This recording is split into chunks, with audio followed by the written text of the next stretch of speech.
Oh, the world sure feels noisy and a little unmoored. Same power structures and playbooks, different decade, but same outcomes. What? We need to change the game. But Women Advancing isn't about fixing women. We're busy reorienting leadership for the world we're living in and the one ahead. I'm your host, Kate Byrne. Each week, I talk with the women shaping what's next. Join us as we reset the compass on Women Advancing. Hey, everyone. It's Kate Byrne, your host of Women Advancing. I gotta say, today's conversation took me by surprise, as I really started to see the parallels between education and the workplace environment, how outdated educational systems impact the effectiveness of workplaces, their cultures, and the outputs that come as a result. This has become a new trend where many of the most powerful leaders never ever set out to be advocates. They're simply everyday people like you and me who simply reach a moment where silence, no longer an option. Something's got to be done. Well, my guest today is one of these voices. Susan Coll-Guedes came to national attention recently through her advocacy as a parent of disabled children, including a widely heard interview on NPR. So what began as the deeply personal work of a caregiving became something so much larger, a public voice challenging how our systems, from schools to healthcare, are designed and who they truly serve. Susan's work focuses on inclusive education through universal design for learning and arts integration. Approaches that ask a deceptively, seemingly simple question. What if we built systems from the start with everyone in mind? Today we talk about caregiving as leadership, courage it takes to speak truth to power, and what so many of those folks who we have usually cast aside, how they're the ones who are in the end really helping us shape systems that are going to be built to last. Meaning that, sure, the kids are learning, but hopefully now, so are the institutions. Stay to the end, you'll hear the KB takeaways and see how the parallels are just uncanny within the workplace. And I appreciate any feedback that you've got. Let me know who else you'd like to hear from. Let's listen in. Women Advancing listeners, you are in for such mind-opening, heart-opening conversation as we are joined by Susan Coll-Guedes, who is a clinical specialist of art education over at the College of New Jersey. And she's been an extraordinary advocate for children and parents and so many more. And we'll get into that in a little bit. Susan, welcome to Women Advancing. Thank you so much for having me. It's my pleasure. Share with the listeners where you've been that brought you to where the conversation we're about to have today. Sure.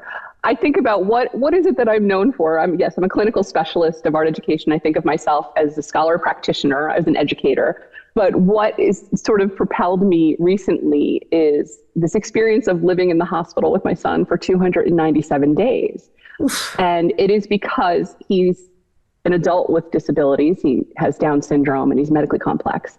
And that hospitalization was really about trying to get home and how difficult it is to work with systems for adults with disabilities, and just simply getting home and not being sent to a nursing home or a facility or an institution, and what we had to do as a family to get Alex home. Well, and it's an amazing story, really. And I know it was so amazing that even NPR had an interview with you, and the whole thing led to some extraordinary national attention. So how did this personal experience, to make you decide, enough from doing private caregiving, and actually you probably didn't think about it as I'm going to take a public leadership role, but you found yourself perhaps in that spot, right? What was that like? And how did it feel to use your voice that way? I think it's interesting because I don't know if people always intend to be an advocate or to get into leadership, and it sort of found me, and it was from trying to navigate systems it was for basic survival.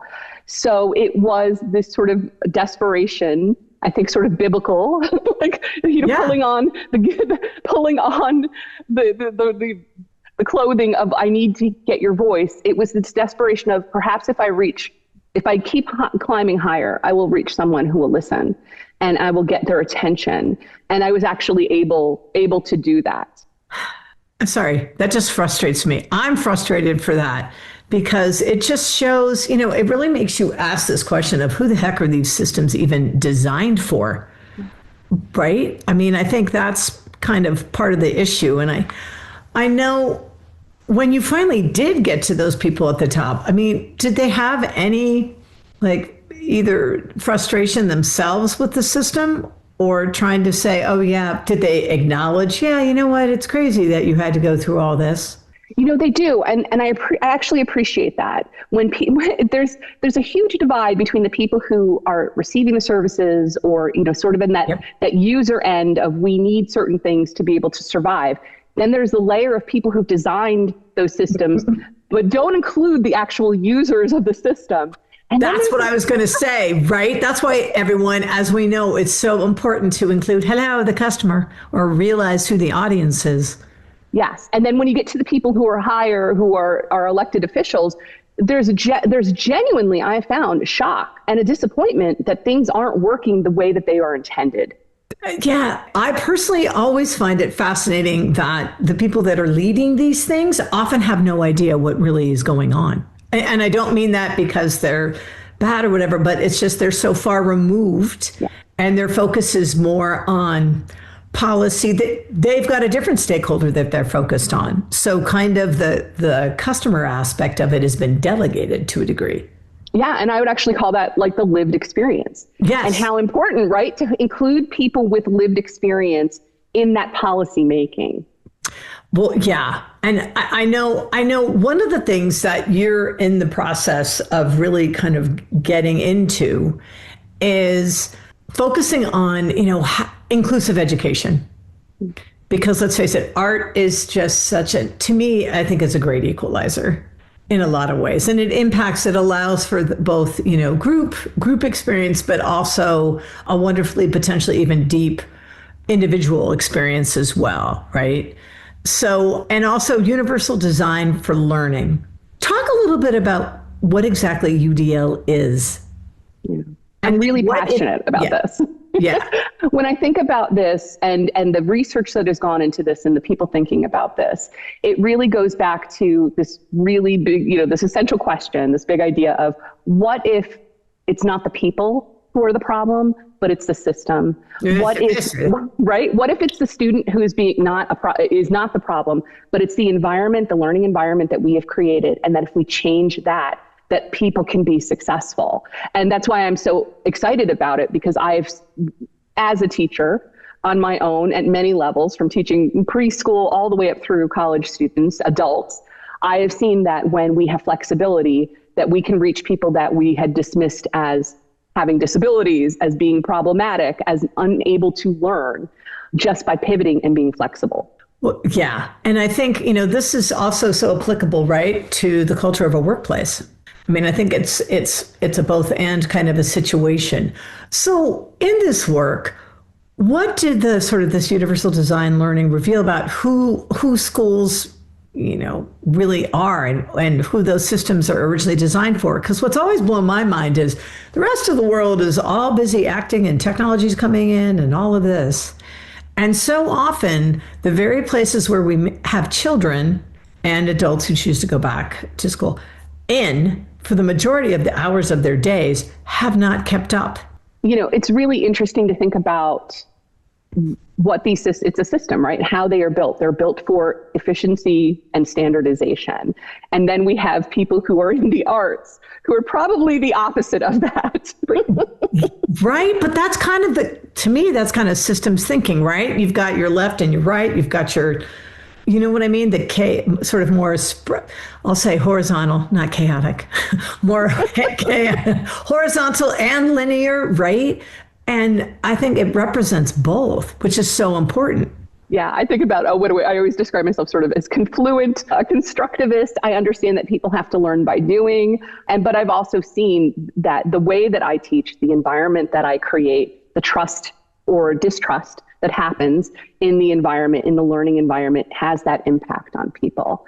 And that tremendous learning and growth and creativity, because that's what do we teach in art? We teach creative problem solving. We are creative problem solvers, and I teach people to think in creative ways. So, I really always think that this is the piece that's so funny when people want to cut out art, because, and yet we all want to focus so much on innovation.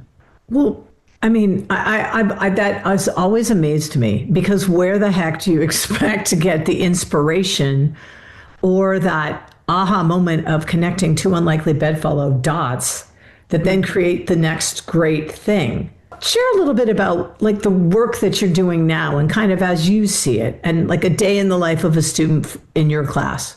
So I spend a lot of time just with the art education students. And I have to say that the art education students, we sort of dwell in two worlds. So we are the art students, but we're going to be entering an environment that is standardized and is based on efficiency. And I have to remind my students that we are going to be working in a setting that you need to be showing up Monday through Friday, possibly at 7 a.m. Yeah. Right? Do you know yourself well enough? Are you built for that? Right? And do you like people? Right. It's such a funny thing to have to constantly talk about that and ask people and sort of challenge them of, do you know yourself? So much of the work that we do is really about identity. Do you know who you are, so that you are not part of this huge percentage of people who go into education and leave within 5 years, leave within 10 years? I want to make sure, and I spend so much time with my cohorts of students, that we really get to know each other. And I feel like sometimes I will say I'm a matchmaker. I'm going to find exactly what kind of art teacher you're going to be, and I'm going to find the environment that you are going to thrive in, and that you are going to love, and they're going to love you back. Because teaching art is so difficult because of all the things that we've talked about, working in a school that maybe doesn't understand us, that sees us as messy, that sees creativity as maybe not academic, not important. Well, this is the piece that I really love and you've argued so well that, arts integration isn't enrichment at all. It's actually providing access. So how do you see creativity and design becoming tools for kind of dignity and belonging, especially for folks who have been kind of historically marginalized by the way traditional classrooms work? Definitely. I think about, and we talk about this a lot in art education, of who are you choosing to represent? Because the person that you are, the artist that you're choosing to represent is sending a really direct message of who we regard and who we disregard, who we silence, who deserves to be able to be creative, whose voice gets amplified, and who do we silence. So it's a really difficult thing, because I think about art as being a means of access, often for people, especially when I think about people with disabilities, people who may not have language, right? Maybe, right, they have some physical limitation. There is something that is limiting them. And art is one way of communicating and having power in this world. But who do we allow to participate in that? So exactly. I want to shift a little bit now. So you've seen this and you're recognizing the shifts that it can take place. So then you start speaking, frankly, truth to power. And you start showing up publicly in town halls and media and challenging the way schools are set up. But also, let's go back to the beginning where we started. We start melding in this policy shift, right, for care. Because as we've talked about, and I know many women in particular for whom a lot of the responsibility for caring, whether it's a parent or a child or yourself or your spouse or whomever, I know you started really challenging decisions like Medicaid cuts. How did you go about finding the courage to even do that? And what has come? How has that impacted you in the classroom at all, or with other parents, or what has that been like? I think that it is this basic survival instinct. And I think about how I won't do it as much for myself. I won't advocate for myself. Yeah. The way that I will advocate for my son who has Down syndrome. And because often he's placed, or we as a family are placed in the position of fighting for his life and his right to just live in his house with his family. I mean, the most essential human dignity of not being separated from your family. Right. And so that there's a certain power to that of, I can't let this happen. And if I don't take action, that it is allowing this progression to continue and for this to happen. And I've now turned into this person that I have learned, and this is probably, I think, for my teacher training, when you see something wrong, you must challenge it immediately. Don't let it continue on. Right. And maybe it's Yes. also like bullying. Perhaps it's a bullying training that we get when there's a policy that is sort of, sometimes I see policies that kind of get thrown out there quickly, or somebody, sort of sneak in the side door immediately responding to that and alerting other people. Hey, I'm hearing this is happening. I just want to make sure, or is this happening to you too? Because there's incredible isolation amongst caregivers. There's so many of us. And there's so many women, especially. Yeah. And so many women who've left the workforce have been pressured. Just the practicality of we are trying to manage all of this. And so we are all going through very similar circumstances and lived experiences at the same time, while feeling we're the only ones. Yep.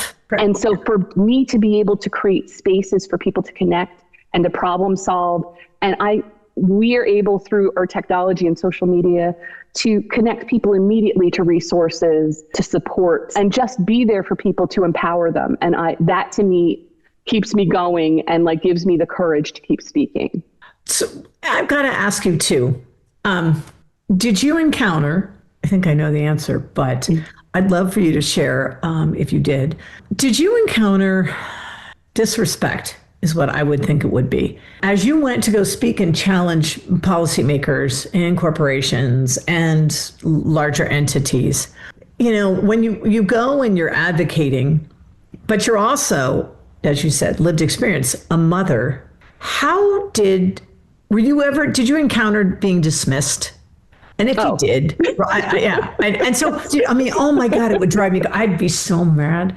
And so my question is, how did you do that without being dismissed and emotional and personal? I guess that would be the key, right? This is so important. Don't get distracted. Eye on the ball, eye on the ball, eye on the ball, eye on the ball. What was that like? And how did you counter that? Oh my God, I probably would have slapped people. I think that it helps to have had that experience so many times that you personally for yourself anticipate it, right? That is actually normal life for me. I think just me being me and the day in the life. This is just how the reception I usually receive, because I have, physical disabilities. I've sort of experienced life differently than a lot of people who have more physical capability. So in general, being dismissed is something that has been a lifelong experience for me. And I'm always like, is this because of ableism? Is it because of sexism? Now that I'm getting older, I'm like, is this ageism? Am I now Pickenism? Is it because that I'm not qualified enough? Is it because caregivers and mothers and women are seen as one thing only? Can I be more than one identity? Can I come into this place and just be respected? And what's interesting is it's not only about people who design systems or have power over, decision makers, things like that. It's also amongst other families and advocates. It's really a tricky situation of trying to collaborate with other people, egos that are involved, being dismissed and called an outlier. That happens quite a bit, like saying that, I guess that would be considered, I don't know if that's gaslighting, right? Of saying that your experience is so unique. No one else is actually experiencing the system the way that you are. And then I will be like, actually, I've talked to some people and they're saying, I know some people. Right. So it is just this sort of, I have this relentlessness about continuing to show up. And now sometimes I think about it as, I'm just this sort of haunting person. I just keep showing up, even if I am not saying anything, to just be in those rooms and for people to be aware that I am there and to know, okay, here's this presence. I am a reminder. Do not forget about this segment of the population and caregivers and people who want to live in the community and don't want to be sent away. Right. Because I've got to say, I think that ever presence has got to be really key. And to the point of where that should make folks, insist on keeping the conversation going or realizing that more and more people are being affected by this. But also, I would also believe that your ever presence encourages others who are in the same situation, who perhaps have been silent because of, either overwhelm or shame or just belief in, it's never going to change. because they've tried so many times and yet they've hit another set of waves to put them back. So what I think about often, and when I think about when I was in the hospital with my son for basically 10 months, and I could say now, now I can look back on it and be like, oh, we got through that. But going through every single day, and part of the way that the strategy I had for surviving that was to document it every day and to put up a post of my reflections on what was happening and share with people.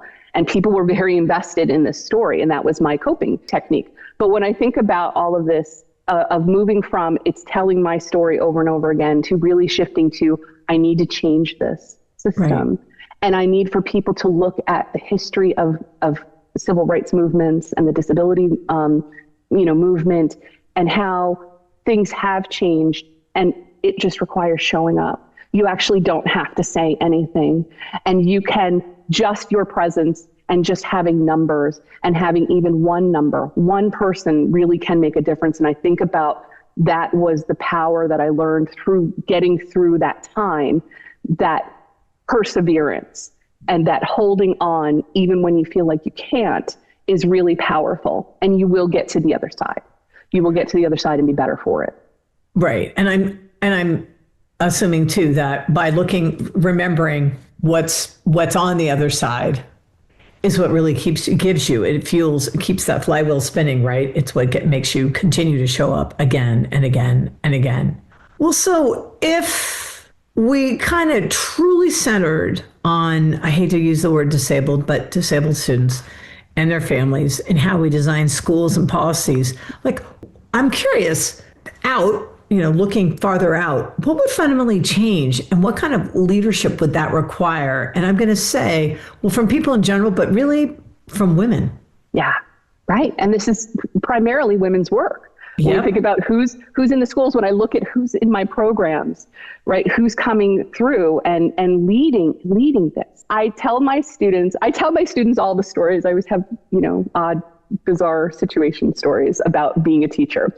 And I sort of relish now that where I was 15 years ago, basically being called into the office to explain my curriculum or getting in trouble, and again, at systems level of what is it you're doing? And now I'm teaching this to our future. I was just a little bit ahead of the curve, just slightly ahead of the curve. You were, exactly. You were an outlier.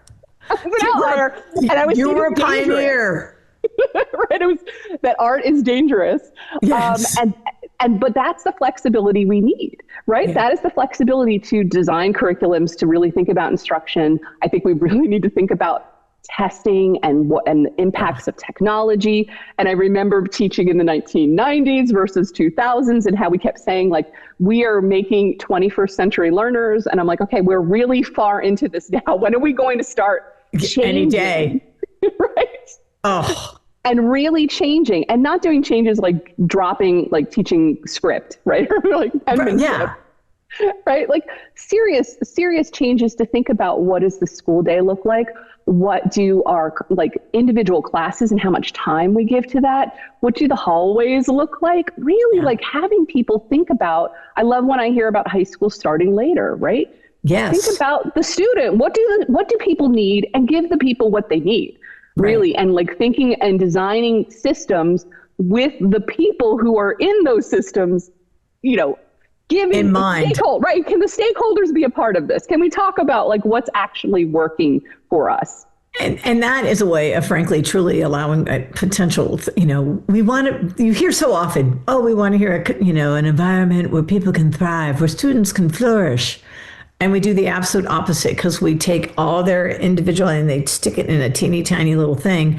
It's kind of no wonder, if you think about it, why everybody else goes and escapes into a screen, into a world where they can do all the things. Wow. Yes. Right. I think about this too. Who gets the freedom? Who in the schools gets the freedom to actually design their own experiences? It's actually students with disabilities, because of IDEA, because they have an IEP, right? An individualized education plan. And when I think about how education needs to look in the future, it is being individualized to each person, because no one, right, is going to fit into this standard system.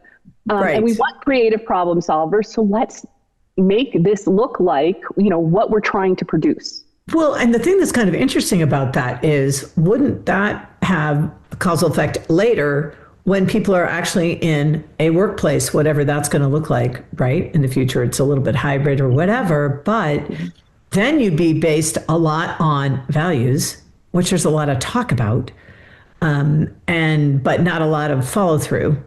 And the embodiment. I think about after COVID or during COVID, how instruction, right? We all went home. Yeah. I remember I was teaching in the public schools and we were like, it's 2 weeks. We're just going to be home for 2 weeks. And I'm like, wow, this is great. I got 2 weeks. I was like, that one Friday class is really hard. I'm so glad I'm going to get a break from that Friday class. And then it turned into, okay, actually, can you teach online using all of the software? And the divide that we saw in teaching and people who were not able to easily shift into that. And now that we're kind of back to normal, which is sort of shocking that it's returned to feels like normal. A step back, frankly, in a lot of ways. And now I see an incredible sort of rejection of technology happening now. And even like with our blizzard and snow days, like we could have had some Zoom sessions happening, but that's illegal. We're actually not allowed to do that in our. So, right, we had that moment where we had to be really flexible, right, and teach in a different way with all of these constraints. We rose to that level. And now that we're back in session, we're kind of going back to, the tried and true, this is how education looks. Yeah, I'm haunted by, when I was working with the George Lucas Education Foundation, I'm haunted by the comments of a student when we were going in to do a story. And literally the student said, I have to like dumb down to come into the classroom. And I just thought, and no wonder then everybody's frustrated, bored, and acting out. Yeah. Because you've got all the flourishing world out there where there's so much information, and even the world in a screen, right? And then you come into this sort of static, weird, like step back in history. It's just the disconnect is just so, it's palpable. Yeah, and the pressure to pace things so that everyone is moving at the same rate. Please don't do that, right? That is actually what the opposite of how we should be doing things.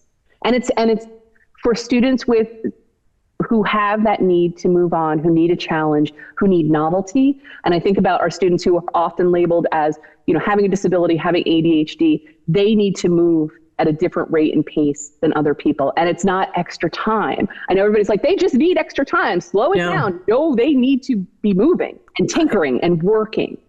Well, and mentally stimulated. And this is, it reminds me, and I'm just going to sound bad, but just, it makes me think, we've adopted a rescue foxhound. That dog needs a lot of just mental stimulation. He's sensually oriented. So when he's in a walk, he's doing his thing. He's not being naughty at all. That's literally how he's wired. And with these kids, that's what these kids are. Some can take a ton of information until they're done. So to your point, I really see that. And really catering, I hate to say that word catering, but delivering what the student actually needs is so important. So in this so what do children, these children in particular, and their families, understand about, resilience and systems, humanity, that policymakers still miss? Are the policymakers kind of like the school curriculums of old, and they're kind of a little bit stuck their feet are stuck in the cement? Or is it because we've made it so overly complicated to make any kind of change? I think it's very interesting when I talk to people and learning to talk to different people who take on different roles and different leadership roles. So what I have learned is to try to navigate talking to different people and what their capacity for understanding and their capacity for learning and taking this feedback. Some people don't want to hear stories. They don't want to hear about the struggle, and that shuts them down. Some people don't want feedback. It's painful for them. They're taking it personally because they've designed this thing, and how could this thing possibly fail you? That's where, people become outliers, and you get sort of pushed to the side of like, well, everyone else is happy. I'm only hearing good things. I can't get any of this negative feedback. And then realizing that there's other people that are just, they've got 2 minutes. That's all they can give to you. And you need to have the problem and as well as the solution for those people. Show up with issue, problem, or opportunity, solution, execution. Yes. So knowing that too, but it's really great when I moved into this place of I have a problem, but I've also had to put a great deal of time thinking about what the solution is and then pitching the solution to people. And then hopefully it also costs no money. Oh, yeah, that's the key, right? No cost. No cost at all. And that's talking about managing expectations. That's the thing, the reality check of all of it. And then taking a step back and looking at, okay, so we have this ball of money. What should we be spending it on? Or allocating it where the greatest, it's just business, where the greatest ROI is going to be, right? And some of this is actually doing the work that you're talking about. Because I'm going to argue that there are going to be more and more, this is going to be a trend. This is a growing, I should ask you that. Is this a growing situation? I would think for some reason to me, it feels like it would be because of the generation's focus on technology and the older generation who are up in the ivory towers are less so. It's so interesting to think about higher education in general and this idea of return on investment that's coming up now. It's coming up now with changes to student loans and who's considered professional, which programs are considered professional, who gets access to education, right? I'm so about access. And now thinking that I am in a line of work that is so undervalued, right? That education is undervalued, right? Why put money out for to make more teachers, even though we are required to educate our people? Yeah. But we're making it so difficult to even attract, retain, train our teachers and to have young people go into this. And then to think too, yes, the most creative people are the artists, they are the creative problem solvers, but we're also saying that don't put any money into those art programs and cut those art programs. It's right. Just this very strange place to be in of constantly trying to convince people that this is important work. Although on some level, everybody's like, yes, it's important, but the return on investment is so poor. But yes, for human dignity, we need to educate people and we need to really work on creativity and creative problem solving. But we also won't allow people to enter into this field. Well, right. And human dignity is too soft. It's like a soft skill versus a hard skill, right? And what I just heard through that whole thing is it's amazing to me about how, because I was just talking about access the other day and about teaching and how it's just so undervalued in so many ways. And yet at the same time, if we were to lay this out and this was, a business proposition, quite honestly, and you actually looked at the entire system from birth all the way to school to, contributing citizen, I guarantee it would be so obvious. It would be so amazingly obvious what needs to happen. And I also wonder if things like AI, if we took a different stand early on in education, which actually celebrates the very individuality of humanity, oh my gosh, you wouldn't be worried about AI because you'd understand, this key piece, nothing can replace that. And also, by the way, we're the ones who are building it. So we might even do that. I have no fear of AI. It's so controversial in education. What have I done? I have changed my teaching. So it is not about, I'm going to give you a 5-page paper, right? Because it's too easy. It's just too easy, right? I really work on a lot of eye contact in my teaching now. I know that everybody's using technology all the time and I love it. I'm a huge fan of it. Yeah. And then when we are in our teaching space for that hour and 20 minutes, however long our class is, I'm going to ask you to put that down for now. And we are going to have this interaction as human beings and then go back into that world and have both of those pieces. And I see it as it is a tool. I see it not as a problem. I'm not scared of it. I see it as something that will help level the playing field for people with disabilities. It's really important. Access. Yeah, which goes back to access. And I can tell you when I spoke with friends over at Microsoft, they're all saying, oh, this is a game changer, just because it gives such access across all sorts of diverse stakeholders, and everyone will have this, same shot. And then, hello, it'll be reliant on the human who's interacting with it, Yes. right, to guide and really, control is a nebulous thing, but to at least guide and direct and to navigate and to. It's a reflection, right? So that's where it gets a little. I think we often talk about it in terms of like the hallucination part of it, but I really see it as it is a reflection of the quality of the interaction, right, of that person and what they are bringing to it. And when I think about when people talk about it being wasteful, I think about it, well, don't use it in a wasteful way. Yeah. Right. Have it for a higher standard, for betterment of understanding, and for helping to create more equal access for people. That to me is the power of it. Oh, wow. All right. Well, Susan, one last question. And this will be a fascinating one for me, for you, with, some of the, as you have said, self-spoken disabilities and things that you've been working with throughout your entire life. Knowing what you know now, what advice would you give your younger self? I didn't think I was going to get emotional. Oh. Right. To not be, don't have shame that this story is not a tragedy, right?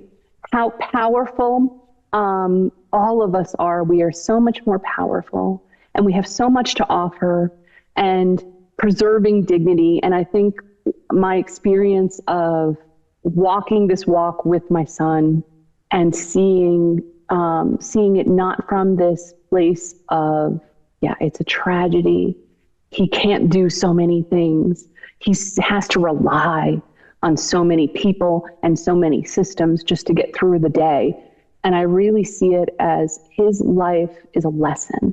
And really, it's a work of art, and I get to see it being made over time. But the big lesson is seeing that you can have an incredible life, an incredible quality of life, make an impact in the world, and still have disabilities, still be imperfect, still be becoming who you are. And I don't fear aging, right? I'm just so much, for my younger self, it is just go through this process. And so it's such an art sort of way of looking at things too, right? Yes. I am the product, but it's also like this process is beautiful, and accept it and just stay steady with it. And that is just such a beautiful way to like think about things and to approach things. Oh, no kidding. Oh my gosh. You're getting me emotional. All right. Susan, thank you so much for having the courage to share your story, but to step up and be this persistent voice. And I'm going to say to also own all of yourself. I think that's a really big challenge that those of us who are not, have other challenges. Everybody has issues with that. And honestly, to witness you and all that you're doing and all that you've done and the impact that you've had. And I think the greatest impact is this extraordinary, fabulous life that your son is having now, as is his right. So thank you for everything that you're doing. Thank you for taking the time to have this conversation. Everyone, I'm going to be having Susan's information in the blog. So please don't be a stranger and reach out to her. And are there ways that we can help the cause too, Susan? Is there something we could all do? Oh, I think, definitely reading things, right? Understanding, right? Understanding, I think, and knowing that people, especially people with more significant disabilities, how important Medicaid is to their lives, and how important it is to whatever your political, thought, a line of thought is, to vote for people who care about people and care about the rights of people and advancing civil rights of people, and understanding that budgets show our values, and to participate in this whole process of getting educated and staying educated. And that's participating in this. Absolutely. Okay. Awesome. Well, thank you so much, Women Advancing listeners. I know, this is a good one. It's a good, deep one, good, very reflective. And I really appreciate it. Thank you so much.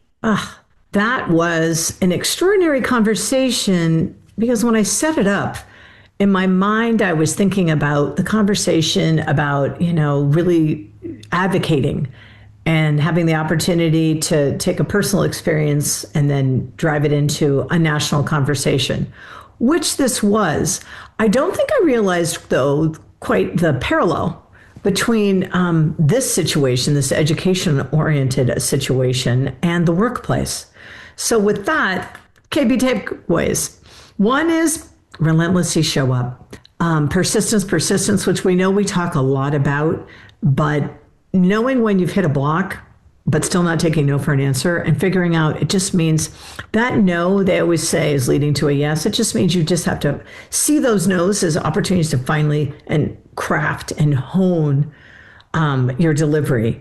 And with that in mind, thank you very much. Know who your audience is and set your own expectation of what their capacity is of understanding what you're about to tell them and how they like to accept and receive information. I know that seems like a duh, whatever. It's actually really not. And I think so often, I see this a lot with founders who are in the process of trying to get funding, and they want to go and try and get venture money when they're nowhere near ready to get venture money. So make sure that you've crafted your message to align with the audience who's going to be receiving it, and set your goals accordingly, so that you yourself don't get discouraged. And then that creates a load of problems, such as a downward spiral, disappointment, which leads to procrastination, and then sadly, self-fulfilling prophecies. No good. And lastly, budgets truly show our values.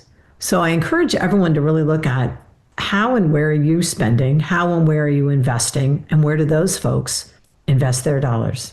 So, oh my gosh, I just want to thank Susan Coll-Guedes for sharing her story. It takes a lot of courage, a lot of bravery to step up. And man, think about it. If we really kept education inside the classroom updated as we are out there, there's always going to be a little delay. What a different world it would be.